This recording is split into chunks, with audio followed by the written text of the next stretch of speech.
Hi everyone, it's Brenda from the Old Millbrook School Early on Child and Family Center. Today we are reading Lost and Found by Oliver Jeffers. Once there was a boy, and one day he found a penguin at his door. One more.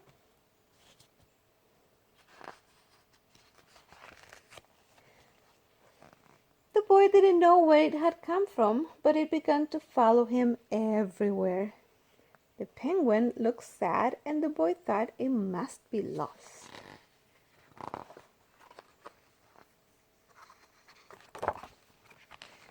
So the boy decided to help the penguin find its way home. He checked in the lost and found office, but no one was missing a penguin. He asked some birds if they knew where the penguin came from, but they ignored him. Some birds are like that. The boy asked his duck, but the duck floated away. He didn't know. That night the boy couldn't sleep for disappointment. He wanted to help the penguin, but he didn't know how. The next morning, he discovered that penguins come from the South Pole. But how could he get there? He ran down the harbor and asked a big ship to take them to the South Pole, but his voice was much too small to be heard over the ship's horn. All the way down here. So together he and the penguin will row to the South Pole. The boy took his rowboat out of the cupboard and they tested it for size and strength. They packed everything they would need. And together they pushed the rowboat out to sea.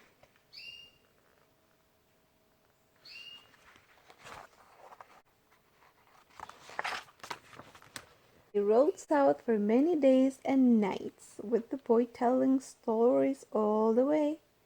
The penguin listened to everything that the boy said. They floated through good weather and bad, when the waves were as big as mountains,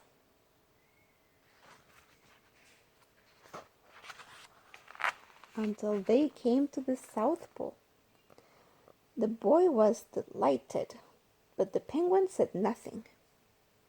Suddenly it looked sad again as the boy helped him out of the boat.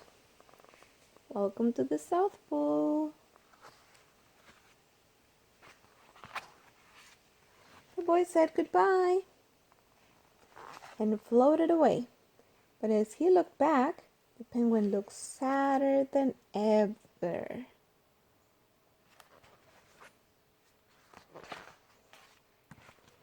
It felt strange to be on his own, and the more he thought, the more he realized he was making a big mistake. The penguin wasn't lost. He was just lonely. Quickly he turned the boat around and headed back to the South Pole as fast as he could. At last he reached the pole again, but where was the penguin? The boy searched and searched, but he was nowhere to be found. Sadly, the boy set off for home. There was no point telling stories because there was no one to listen except the wind and the waves. But then the boy saw something in the water ahead of him. Closer and closer he got until he could see. What did he see? The penguin! Oh, look at them. And so the boy and his friend went home together, talking of wonderful things all the way. Look at them going together in the little boat. The end. This is a nice, lovely story about friendship, and I hope you guys liked it. See you next time.